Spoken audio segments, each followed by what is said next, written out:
ओम गं गणपतये नमः। ओम श्री सरस्वत्यै नमः। ओम श्री सद्गुरु परमात्मने नमः। अपरोक्ष अनुभूति। कल हम लोगों ने 4 श्लोक तक का विचार किया था। 4 श्लोकों में हमने समझा था कि इस ग्रंथ का प्रयोजन क्या है। ग्रंथ का प्रयोजन है कि आपको समस्त दुखों से सदा के लिए निवृत्ति कैसे मिले, यानी आपको मोक्ष कैसे प्राप्त हो। तो उसी के लिए इस ग्रंथ का उद्देश्य है बनाने का।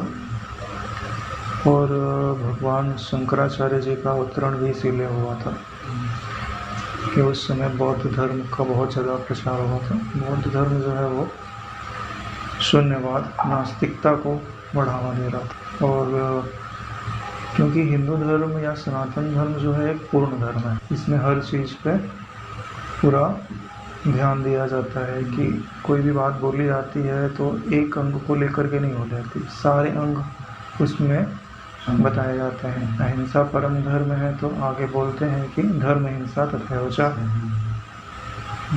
अगर अहिंसा परम धर्म हो गया तो आपके शरीर में अगर फोड़ा हो गया तो क्या आप उसका ऑपरेशन नहीं करेंगे? उसमें जो जीव जंतु निकलते हैं, जब मवाद होती है उसमें बैक्टीरिया होते हैं, दुनिया भर का बीमार होते हैं तो क्या आप दवाई नहीं खाते हैं?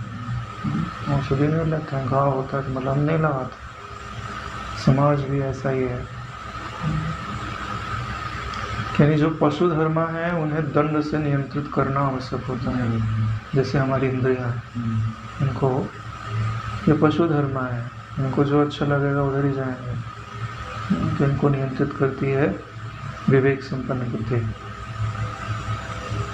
इसीलिए जो अपना धर्म है वो पूर्ण माना जाता है, क्योंकि पूर्ण तत्व का साक्षात्कार कराने की क्षमता रखता है। तो जो ग्रंथ का प्रयोजन है मोक्ष की सिद्धि के लिए, तो इसके लिए कहते हैं कि बार बार प्रयत्न पूर्वक इस ग्रंथ का विचार करें। विचार करके जो निष्कर्ष प्राप्त होता है, यानी जो समझ प्राप्त होती है, उस समझ के द्वारा अपने मैं को पहचानें और फिर मैं में ही स्थित रहने का प्रयास करें। वृत्तियों से तादात्म्य छोड़ देगा।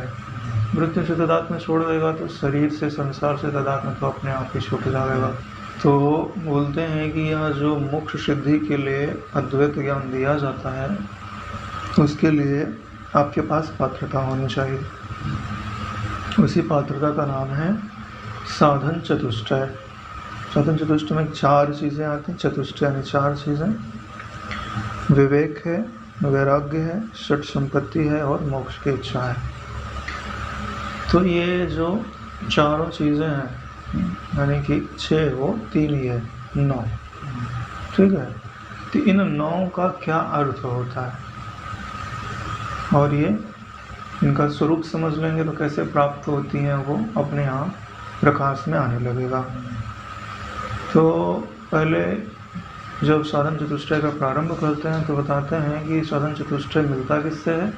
बोले जो अपना वर्णाश्रम धर्म है उसका पालन करते रहिए और उसके पालन में तपबुद्धि हो, भगवत अर्पण बुद्धि हो, यानी निष्काम कर्म करे।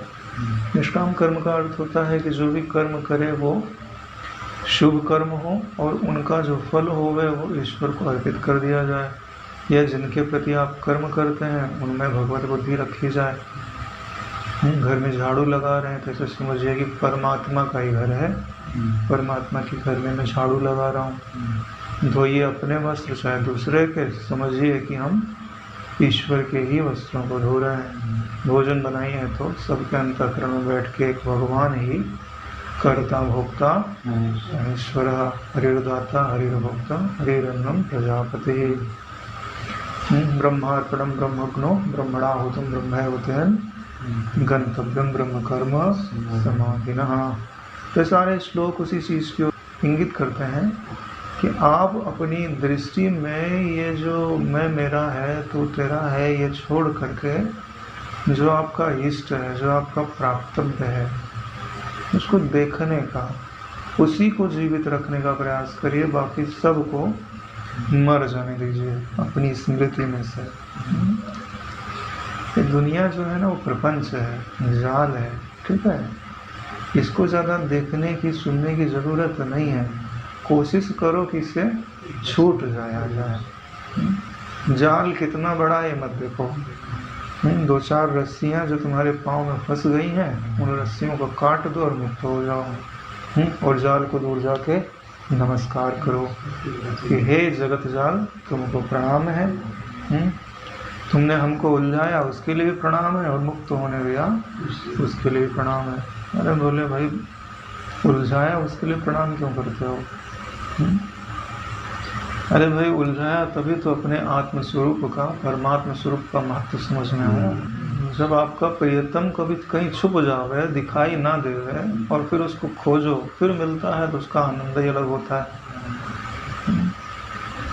इसीलिए तो भगवान प्रकट होते हैं, फिर अंतर्धान हो जाते हैं, ताकि जो प्रेम रस है वो बना रहे। विरह प्रेम की जागृत गति है, और सुसुप्त मिलन है, मिलन अंत है, मधुर प्रेम का और विरह जीवन है।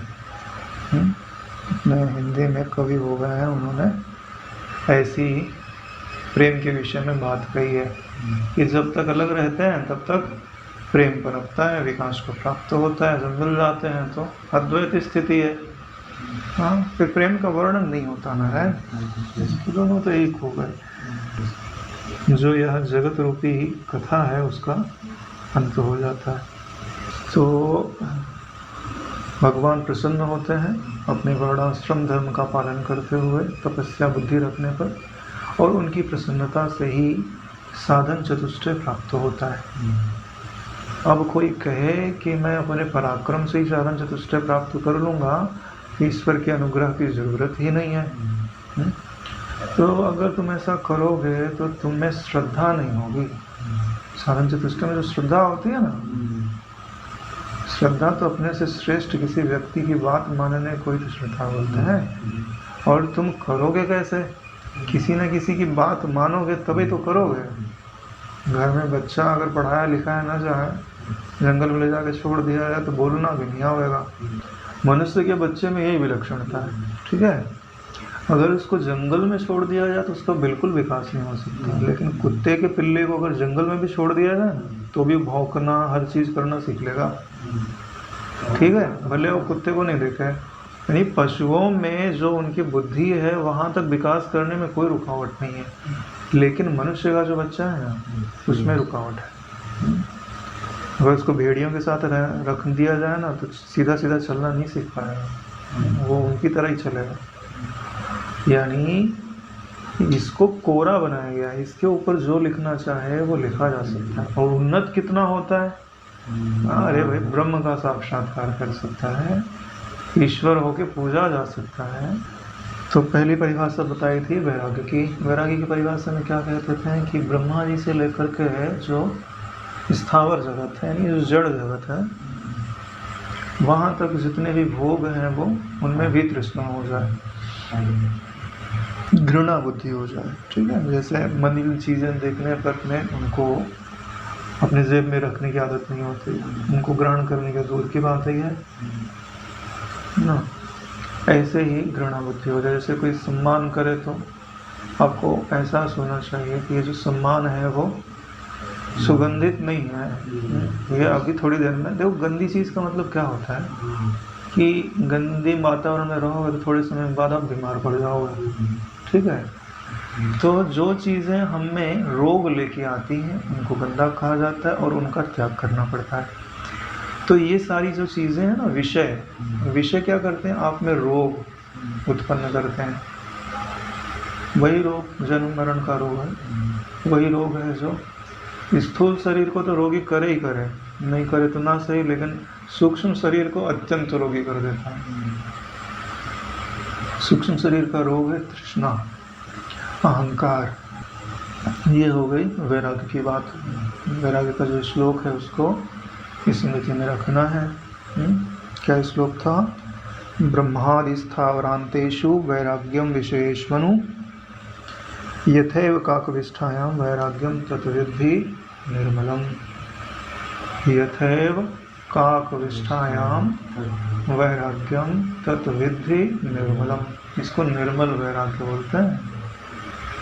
किसी ने अपमान किया, थोड़ा सा दुख हुआ, 2-4 पल रहा, बोले वैराग्य हो गया हमको। अगले दिन किसी ने सम्मान किया तो फिर से वापस आ गया। तो इसको निर्मल वैराग्य नहीं बोला जाता ना, निर्मल उसको बोला जाता है जिसमें मलिनता आवे नहीं। फिर 5वां श्लोक जो आज का विषय है, प्रारंभ करते हैं। कहते हैं कि विवेक किसे कहते हैं? बढ़िया परिभाषा है। नित्यम आत्मस्वरूपम ही दृश्यम तद विपरीतगम। नित्यम आत्मस्वरूपम ही दृश्यम तद विपरीतगम एवं यो निश्चयः सम्यक विवेको वस्तुनः सवै। आत्मा का स्वरूप नित्य है और दृश्य उसके विपरीत अनित्य है। ऐसा जो दृढ़ निश्चय है वही आत्मवस्तु का विवेक है। यानी एक को नित्य बता दिया गया है और दूसरे को उसके विपरीत बता दिया गया है। दो ही चीज़ हमारे अनुभव में आती हैं, एक हम स्वयं है, दूसरा हमारा विषय है जिसको हम जानते हैं। तो जो हमारा स्वरूप कैसा है? बोले नित्य है। तो दृश्य कैसा हो जाएगा? अनित्य है ना। ये तो आपका अनुभव है ना, दृश्य तो बदल रहा है ना, आप तो बदल नहीं रहे। दृश्य में क्या क्या आता है? ये जो 5 इंद्रियों का विषय है वो भी दृश्य है। 5 इंद्रियां स्वयं दृश्य हैं, मन भी दृश्य है, ठीक है ना। और मन दृश्य है, इसका मतलब अंतःकरण की जो 4 प्रकार की वृत्तियां हैं ना, यानी मनन करने वाली, निश्चय करने वाली, चिंतन करने वाली और आम करने वाली, ये चारों वृत्तियां दृश्य हैं, ठीक है। तो ये हमारा जो स्वरूप है उससे विपरीत स्वभाव रखती हैं। हम नित्य हैं तो ये अनित्य हैं, हम ज्ञान स्वरूप हैं तो ये अज्ञान स्वरूप हैं, हम चेतन हैं तो ये जड़ हैं, हम पुरुष हैं तो ये प्रकृति है, हम दृष्टा हैं तो ये दृश्य हैं, हम अबाधित भासमान हैं तो ये बाधित भासमान है। लक्षण बनाते जाइए। हम अपरिचिन्न हैं तो ये परिचिन्न है। हम देश काल वस्तु से परे हैं तो ये देश काल वस्तु की सीमा में आती हैं। जितने लक्षण बनाओगे उतनी बढ़िया बुद्धि काम करेगी। तो विवेक किसको बोलते हैं? दोनों के लक्षणों को अलग अलग देख पाने का की जो बुद्धि है, जो निश्चय है, बुद्धि का ही निश्चय होता है तो बोलते हैं, उसी को विवेक बोलते हैं। वैसे विवेक की क्या परिभाषा होती है? विचिर पृथक भावे विवेक कहा। नहीं, 2 चीज आपस में मिल गई हो, दोनों को अलग अलग कर दिया जावे। बोले भाई दोनों को अलग अलग कर क्यों रहे हो? बोले दोनों में से एक वस्तु कीमती है और दूसरी वस्तु निरर्थक है। जैसे आग जलावे, उसमें कुछ आभूषण वगैरह गिर जावे, ठीक है, तो उसकी राख में दब जाएगा। तो आभूषण निकालना है तो आप ठंडी हो जाए, फिर उसको चालो, आभूषण अलग कर लो, कीमती वस्तु है। ऐसे ही जो हमारा मैं जो है, यह दृश्य के अंदर दृश्य रूपी राख में गिर गया और खो गया, तो उसको विवेक की चलनी लेते हैं। हाँ, तो जो निरर्थक है वो क्षण के नीचे गिर जाता है, और जो ऊपर ऊपर बचता है ना, जो दृष्टा है, जो अपना स्वरूप है, जो नित्य है, उसको स्वीकार कर लो, यही मैं हूँ। किसी को विवेक बोलते हैं। यानी दोनों के लक्षण बनाए, और जो निरर्थक था, जो हम नहीं थे, जो दुख रूप था, उसको छोड़ दिया। तो ये श्लोक याद रहना चाहिए, ठीक है। जब जब विवेक की बात आवे शास्त्र में, उस समय ये श्लोक मन में आना चाहिए, ठीक है। इससे श्लोक भी पक्का हो जाएगा, इसका जो अर्थ है वहाँ प्रकाशित होगा तो उस वाक्य का अर्थ बढ़ जाएगा। ये सारी चीज़ें एक माला की तरह हैं। जैसे अभी दीपावली आती है तो हम लोग क्या लगाते हैं? झालर लगाते हैं। अगर उसमें 1 आधे 2 बल्ब जले तो रोशनी नहीं होगी, अच्छा भी नहीं लगता है। सारे बल्ब जलते हैं तो उसमें पर्याप्त रोशनी होती है और उसकी जो डिज़ाइन बनती है वो अच्छी लगती है। तो ऐसे ही जब हम गंभीर अद्वैत शास्त्रों को पढ़ते हैं तो उनमें हर शब्द एक बल्ब की तरह है। उसका अर्थ अगर प्रकाशित होगा ना तो उसकी शोभा बढ़ेगी। उसका जो गंभीर अर्थ है वो हृदय में प्रकाशित होगा। अगले शब्द में, अगले श्लोक में शम और दम की परिभाषा आती है।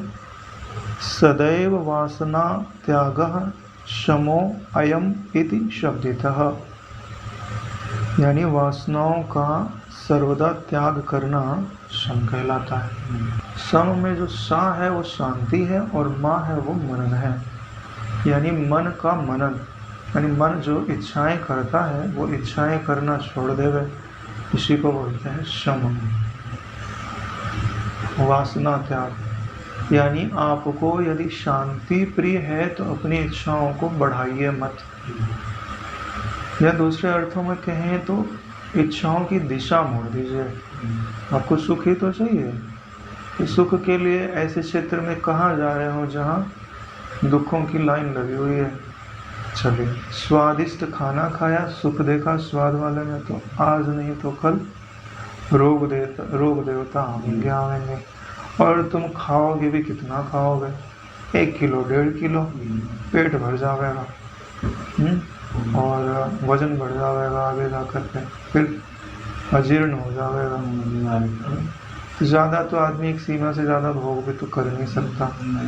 देखेगा कितना आंखें दुखने लगेंगी, सूंघने की तो अपनी सीमा ही है, हाँ, स्पर्श सुख की भी अपनी सीमा है, नहीं तो आदमी तो खत्म ही हो जाएगा। तो ध्यान से देखिए, ये जो हम सुख देख रहे हैं वो सारे सुख सीमित हैं और भोगने की सामर्थ्य भी सीमित है, ऊपर से जीवन काल भी थोड़ा सा ही है। तो यार जो थोड़ा सा ही मिल रहा है, और मिल भी क्या रहा है, मिलता हुआ दिख रहा है, विवेक कर लो, जो तुम थोड़ा ही दे रहे हो, नहीं चाहिए तुम्हारा, थोड़ा भी नहीं चाहिए। इसलिए तो बोलते हैं कि ये अल्प बुद्धि हैं जो इनमें राजी हो जाते हैं, बोलते हैं विचारवान नहीं है। विचारवान क्या करता है कि भाई मिट्टी की चीज़ें हों और बढ़िया से बना दी गई हों, सुंदर दिख रही हों, और सोने की चीज़ ऐसी ही रख दी गई हो, हाँ, तो चमक धमक देख के मिट्टी की चीज़ें ले रहे हैं लोग। सबसे बड़ी चीज़ जो है वो ऐसा सुख है जिसके लिए किसी की पराधीनता स्वीकार ना करनी पड़े, हम होए और हमारे होने से ही सुख होए, मन की भी अनुकूलता की जरूरत नहीं पड़े। सम का अर्थ हो गया कि सदैव वासनाओं को छोड़ना ही सम कहलाता है। और कौन सी वासनाओं को छोड़ना? जिनके परिणाम में दुख होता है, ठीक है,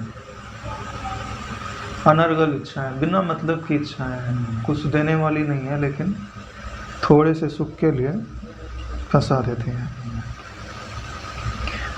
दम की परिभाषा में बोलते हैं निग्रहो बाह्य वृत्ति नाम दम इति अविधीयते। बोले दम किसको बोलते हैं? बाह्य वृत्ति का मतलब होता है कि जो हमारी बाह्य इंद्रियां हैं, बाह्य इंद्रियों में हमारे जो कर्म इंद्रियां हैं सब बाह्य इंद्रियां गिनी जाती हैं, यानी दोनों हाथ, दोनों पाँव, एक जिह्वा और उपस्थ और वायु, ये 5 कर्म इंद्रियां हैं। तो बोले ये मनमानी दिशा में जावे नहीं, इनका निग्रह होवे। एक होता है निग्रह, एक होता है प्रग्रह, ठीक है। निग्रह का मतलब होता है कि उनके ग्रहण का नियमन किया गया है, यानी नियंत्रित किया गया है, ठीक है। यानी नियमन, नियमन यानी उस पे नियम लगाए हुए हैं, नियमन नियम लगाए हुए हैं कि यहाँ जाना है और यहाँ नहीं जाना है। और प्रग्रह का मतलब होता है कि अब उसको खजाना मिला तो बोले दोनों हाथों से लूट लो, ठीक है। जहाँ कांटे थे वहाँ निग्रह रखा और जहाँ खजाना था वहाँ प्रग्रह कर दिया। इसलिए भगवान के दोनों नाम गिने जाते हैं, प्रग्रह, निग्रह, विग्रो, नैक सिंहो गदाग्रजः, यानी दोनों नाम परमात्मा के हैं। जब विषय के उन्मुख हुए तो निग्रह और जब परमात्मा के सन्मुख हुए तो प्रग्रह। हाथ पकड़ने के लिए दिया गया है, लेकिन सही वस्तु को पकड़ो। कांटों को पकड़ने से, अग्नि को पकड़ने जाओगे तो हाथ जलेगा। और ये जो बाहर प्रवृत्तियां हैं ना, ये जैसे जाल होता है ना, तो उसमें बहुत सोच समझ के हिलना डुलना पड़ता है। जैसे कीचड़ में चले जाओ, हाँ, कीचड़ में तुम चले गए और जितना हिलोगे उतना नीचे धंसते जाओगे। निकलने का एक तरीका है कि पूरे शरीर को लिटा लो, पूरा शरीर को एकदम लिटा लो, सरफेस एरिया बढ़ जाएगा, तुम कीचड़ के ऊपर रहोगे। फिर जैसे पानी में तैरते हो ना, ऐसे धीरे धीरे धीरे धीरे करो, अब किनारे आ सकते हो। अब पाँव धंस गया है और तुम जो है बोलोगी हम पाँव से आज तक निकलते आए, निकल जाए तो धंसते जाओगे। हाँ, तो इसी को बोलते हैं निग्रह।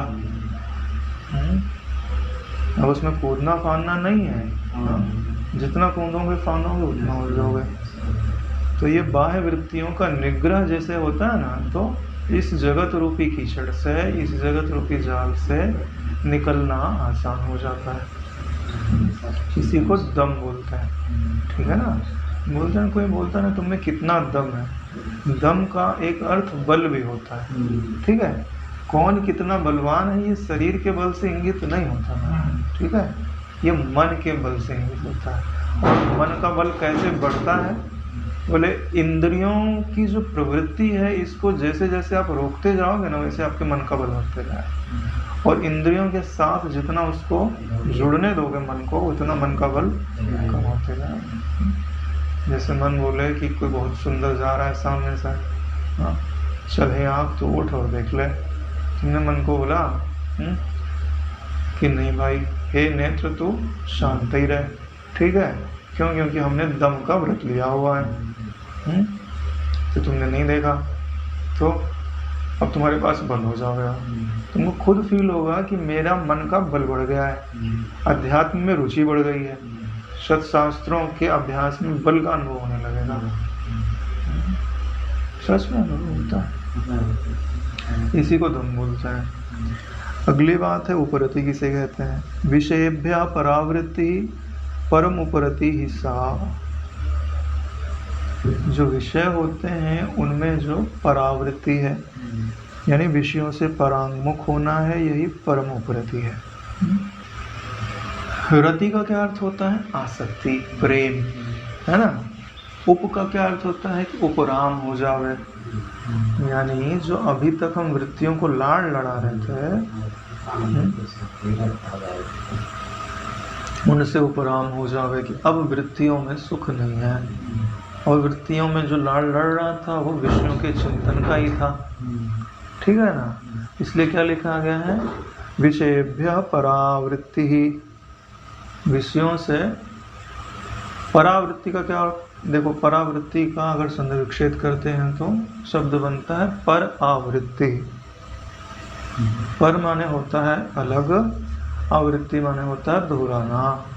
जब विषय आपकी वृत्तियों में बार बार ना दोहराए जावे, यानी विषयों का चिंतन ना होवे, तो इसी को क्या बोलते हैं? उपरति। देखो ध्यान से समझो, सम में हमने जो इच्छाएं थी उनको छोड़ दिए, ठीक है। लेकिन पहले के अभ्यास से इंद्रियां इधर उधर हम बिना इच्छा ही देख रही थी, तो उसने बोला नहीं, लगाम लगा दिया, इंद्रियों को भी बंद कर दिया। तो इच्छाएं पहले की खत्म हो गई और इंद्रियों को भी रोक दिया। लेकिन अब चित्त जो है वो अपना रंग दिखा रहा है, पहले के देखे हुए सुने हुए विषयों को भूतने लग गया। बोले इसी में रस ले लेते हैं, बाहर तो जाने नहीं दे रहा है ना। तो उसने बोला कि नहीं, यहाँ से या इसका भी छुटकारा होना चाहिए। उपरति विषयेभ्यः परावृत्ति, यानी विषयों में जो आवृत्ति हो रही थी, चिंतन हो रहा था, दोहरावनी हो रही थी विषयों की, उसको रोक दिया गया, ठीक है। इसी को क्या बोलते हैं? उपरति ही। आगे शब्द आता है तितिक्षा। तितिक्षा किसे कहते हैं? सहनम सर्व दुखानां तितिक्षा सा शुभा मता। जितने दुख होते हैं उन सबको सह लेना, इसी को शुभ तितिक्षा बोला जाता है। देखो सब मन के प्रतिकूल ही घटा रहे हैं। उपरति भी मन का एक अंग काट दिया, मन का जो मनन था, इच्छाएं संकल्प विकल्प करना था, वो शम से काट दिया। क्योंकि कोई इच्छा होती है तभी तो उधेड़ बन चलती है, ठीक है ना।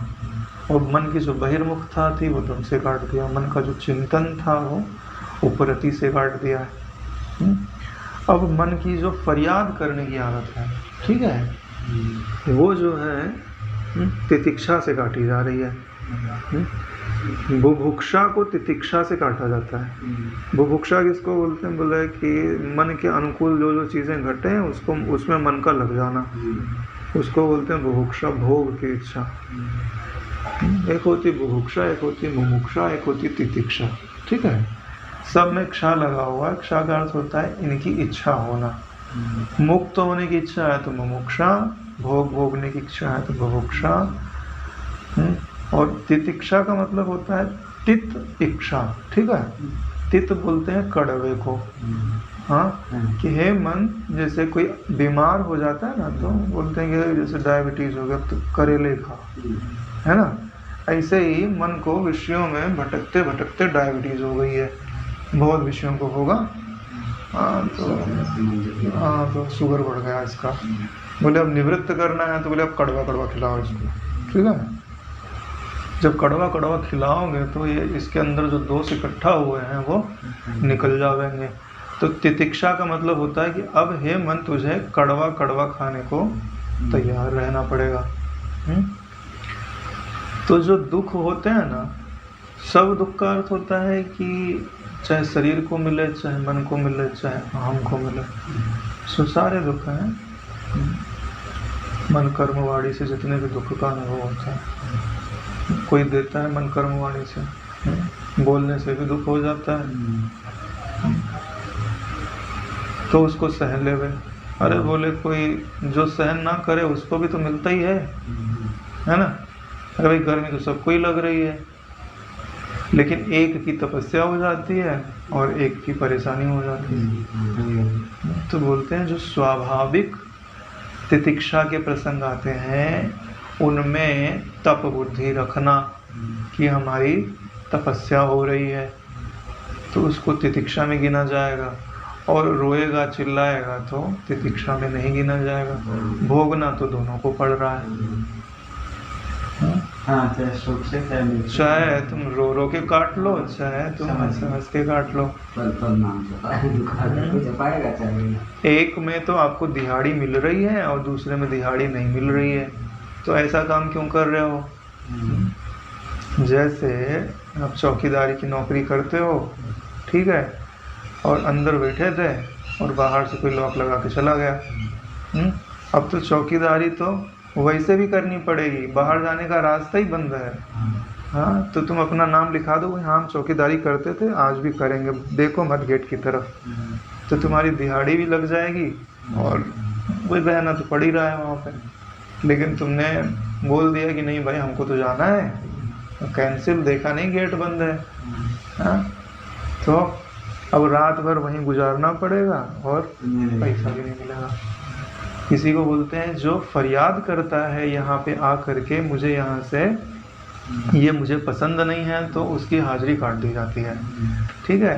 और ईश्वर को धन्यवाद देता है कि जो तुम दे रहे हो सब अच्छा ही है। वर्षाम न निंदेत इति व्रतम, तापम न निंदेत इति व्रतम। अरे जो भी मिल रहा है ईश्वर की तरफ से सब अच्छा ही है, ठीक है। बदल तो सकते नहीं, जो बदल सकते हो बदल लो, ठीक है। और अभी बदलने की ज़रूरत नहीं है, क्यों? क्योंकि तितिक्षा का व्रत चल रहा है। तो सहनम सर्व दुखा नाम तितिक्षा सा शुभामता, तो इसको शुभ तितिक्षा बोली जाती है। तो यहाँ पे शुभामता लिखा हुआ है, तो बोले अशुभ तितिक्षा भी होती है क्या? बोले तितिक्षा तो तितिक्षा होती है, आपका जो उद्देश्य होता है उसी के अनुसार यह निश्चित होता है कि वो शुभ फल देगी कि अशुभ फल देगी। जैसे कोई आपका शत्रु है वो रास्ते से जाने वाला है, आप छुप गए कि हम आएगा तो इसको मार डालेंगे। और ठंडी की रात थी और पड़ा बहुत सारा पाला, और ठिठुर रहे हैं, यानी सह तो रहे हैं कि शत्रु आएगा तो मारेंगे, है ना। लेकिन अगर आपने उसको मार दिया तो क्या आपको कोई बहुत बड़ी चीज़ मिल जाएगी? कल को गवर्नमेंट पकड़ेगी तो वो सजा देगी, नहीं तो ऊपर यमराज ही सजा देंगे।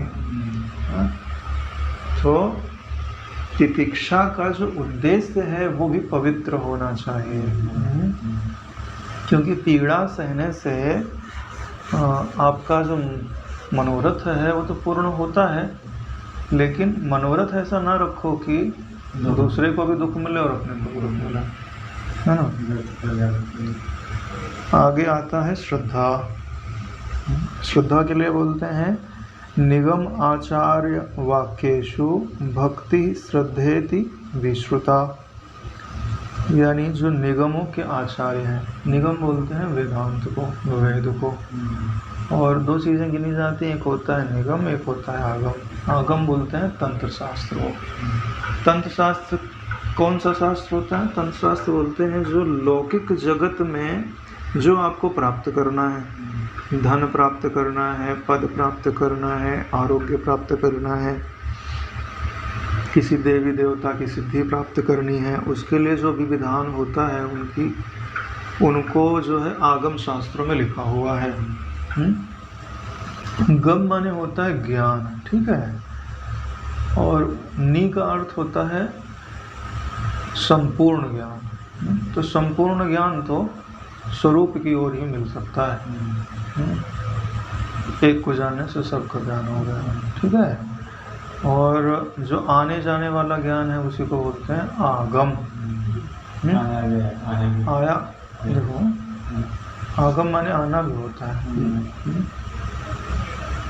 गम यानी जाना, आगम यानी आना।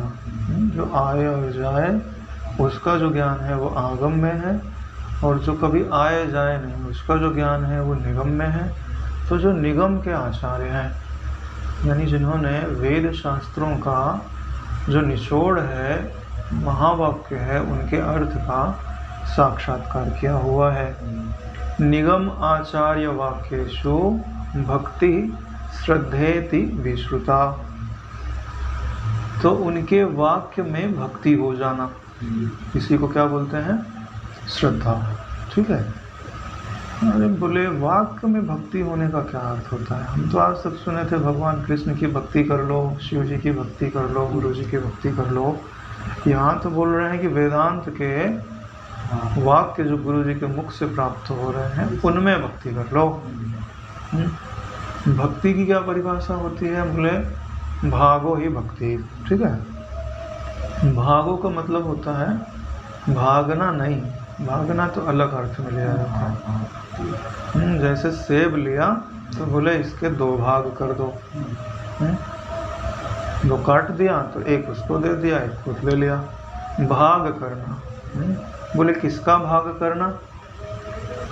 कि आज तक जो भी हमको अनुभव में आता था उसके दो भाग कर दो, ठीक है। तो जो उसमें से निकृष्ट भाग हो गए उसको छोड़ दो, और जो उसमें से गुरु के वाक्य के अनुसार हो हमारे चित्त में उसको ग्रहण कर लो। यानी गुरु का जो वाक्य है या निगम आचार्य का जो वाक्य है उसके अनुकूल जो भी चीज़ें हैं अंतःकरण में उनको ग्रहण कर लेना और बाकी को छोड़ देना, इसी को भक्ति बोलते हैं। भक्ति में फरियाद नहीं होती, यानी एक बार आप इसकी भक्ति करने लग गए ना तो उसका सब कुछ आपको अच्छा लगने लगता है, क्योंकि उसके जो प्रतिकूल था आपने उसको छोड़ दिया। अनुकूलता को पकड़ करके प्रतिकूलता को छोड़ देना, सजातीयता को पकड़ करके विजातीयता को छोड़ देना, इसी को बोलते हैं भक्ति। तो उनके वाक्य के अनुसार जो अंतःकरण में अर्थ है उसको रखना और उसके विपरीत को छोड़ देना, इसी को श्रद्धा बोलते हैं, ठीक है। श्रद्धा में सत धा, सत में रकार लगा दिए और धा जोड़ दिए, ठीक है। तो सत माने होता है वही ब्रह्म तत्व, धा यानी उसको धारण करना, और रकार बोलता है ज्ञान के द्वारा। यानी ज्ञान को माध्यम बना करके सत को धारण करने वाली जो बुद्धि है उसी को श्रद्धा बोलते हैं। यही श्रद्धा जो गुरु जी के मुख से सुनने को मिला, तो हमने उनमें ऐसा विश्वास किया कि यह सत्य ही है, सत्धा, यानी उसको एकदम सत्य माना और उसको धारण कर लिया, इसलिए उसको क्या बोलते हैं, श्रद्धा। तो श्रद्धा भी होनी चाहिए।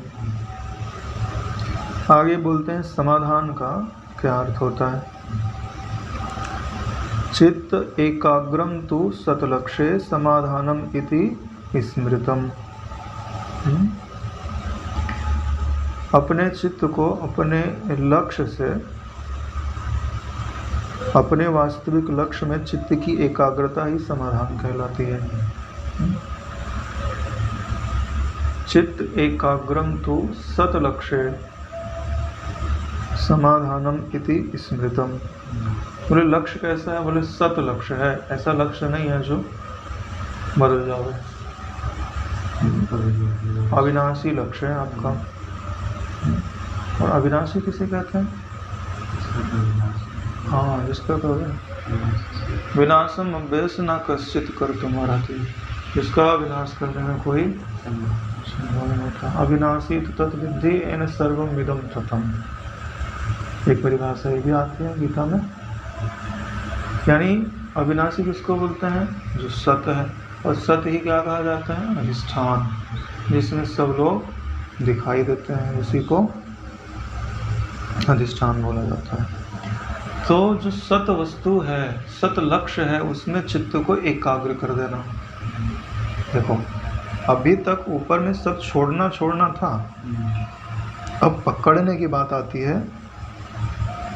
श्रद्धा में भी पकड़ना आता है और समाधान में भी पकड़ना आता है। चित्त को एकाग्र करके लक्ष्य के ऊपर लगा दिया।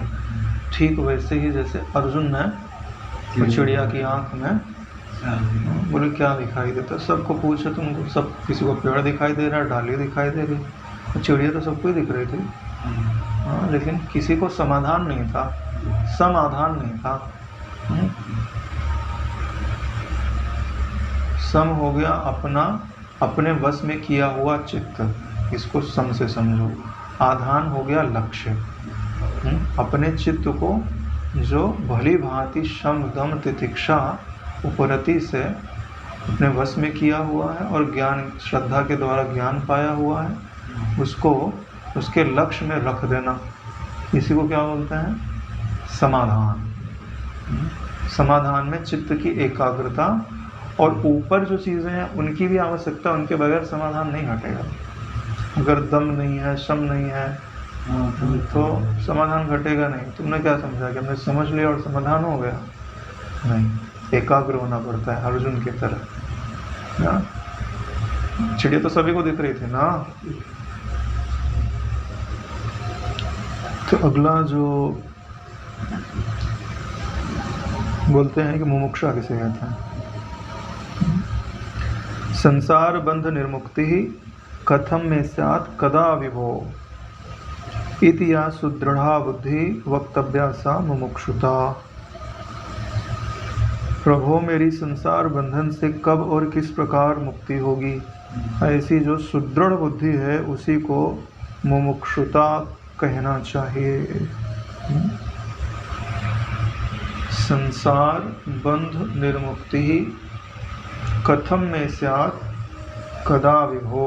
विभो यानी परमात्मा के लिए बोला गया है कि आप परमात्मा से पूछने लग जाओ कि ये जो संसार रूपी बंधन है, इससे मेरी मुक्ति कब होगी, कैसे होगी।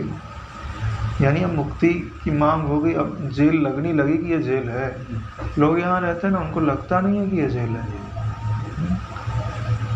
देखो कितना दुख है, अगर विचार करके देखो ना तो दुख के सिवा इस जगत में कुछ दिखाई नहीं। अभी देखो जैसे अब भी समझो, जैसे अभी आप बैठे हो, कोई भरोसा शरीर का, 2 मिनट बाद पेट दुखने लगे, आप बाहर निकलो, बिच्छू डंक मारता है, कांटा चुभ जाए तो, और ऐसा नहीं है कि मरने के बाद छुटकारा है। फिर और प्रोसेस। अब श्राद्ध कर्म किया, बेचारे जो मर गए हैं, प्रेत बन गए हैं, दूसरी योनि में भटक रहे, उनकी सदगति हो गई। हाँ देखो, परमात्मा को दया नहीं आती है। हाँ, ऐसा शरीर दिया जहाँ पल पल पर दुख है, ठीक है, और ऊपर से शरीर छूट जाए तो बोले मुक्ति नहीं मिलेगी। हाँ, जाओ फिर आप प्रेत बन के भटको। निर्दयी है परमात्मा।